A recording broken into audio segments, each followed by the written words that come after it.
I think Boston's playstyle is something that no one else plays in the league. The way their tanks play is like a night and day to any other tank in the league, and that causes a lot of problems to any team. And there are some maps where it's way harder to deal with what they do, but I think that's the key part. Like their tanks, how they play around them is the deciding factor how you go against them. It's clear that their teamwork is just on a very, very high level. What they do differently is just their tanks are just very good at hiding and getting dives from like unseen spots.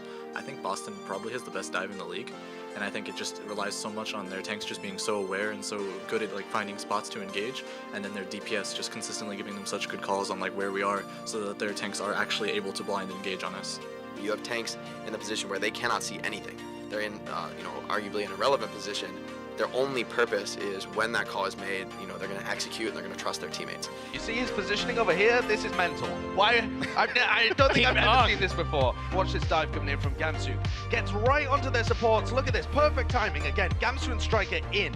We realized that what we needed to change was like, since Linkster was just getting blown blind dive, if he just plays further back, it makes it a lot harder for their tanks to jump on him, which means it just opens up so much more space for me to go on the back line. I kept like going too far, and then like the tank position punished me heavily, but it basically meant that Muma can do what he wants, but I need to chill.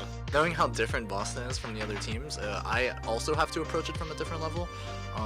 I know that their tanks are always going to be hiding, and it's really important for their DPS to continue to give like fluid calls to their actual tank line so that they can actually partake in that like deep dive without their tanks being able to spot it. So when they do end up diving, they're a little bit more disjointed and their DPS aren't as ready, and then that's my cue that I can go kill their supports.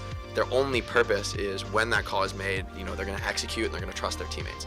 And that style you can only play with a very high level of trust, a very high level of communication. So, I have a ton of respect for them. I think it's really awesome to see them play, and I think that was an insanely close series. There should be nobody sleeping on Boston anymore.